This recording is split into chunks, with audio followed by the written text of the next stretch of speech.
My name is Kirsten Rohde. I'm an endowed professor of behavioral economics. My life motto is stay true to yourself. As far as I remember, there's never been really anyone who I wanted to be like. As a child, I was not so much occupied with whom I wanted to become. I was more occupied with playing and having fun. I was a student who didn't have to study that much, but I think that others thought I did study a lot. I did study regularly though, so I'm a very organized person. I've always been, so I managed to study regularly. When I was doing my PhD, I realized that I very much enjoyed research and teaching. So I decided that I wanted to stay in academia for a few more years. And then I could become a postdoc here at Erasmus University. And since then I've been here. Well, I have two main streams of research. One is on intertemporal choice, that concerns the trade-offs that people make between the present and the future. And another stream of research is on the concerns people have for inequalities and fairness. This topic actually also really fits my personality because I have a very strong sense for justice. So I care a lot about fairness. In this paper with my sister, we try to get a better understanding of people's concerns for procedural and outcome fairness. What we do in this paper is we give a group of people lotteries. Every individual in the group gets the same lottery. But now it's up to a decision maker, who is not part of the group, to decide how to resolve these lotteries.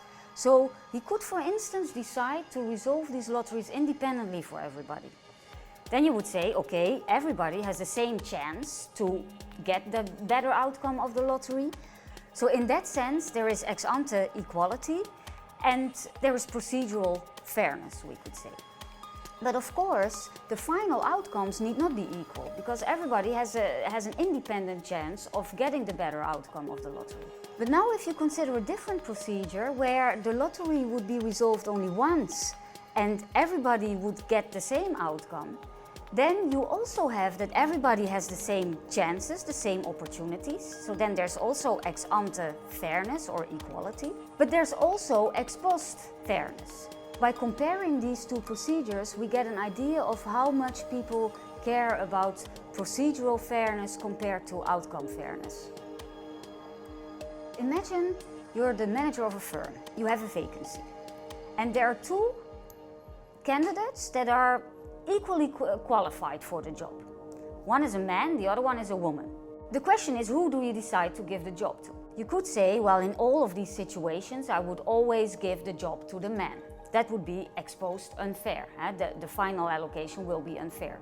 The same would hold if you give the job always to the woman in this case. Then it's also always the woman who gets it and the man who doesn't get it. And there's also ex ante inequality in the sense that if you always decide to give the job to the woman, then the women on beforehand always have a higher chance of getting the job. Now what you could also decide to do is to flip a coin to determine who gets the job.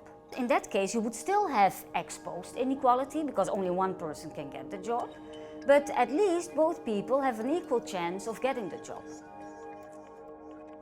By doing this future research, we will get an even better understanding of how people care about process fairness versus outcome fairness.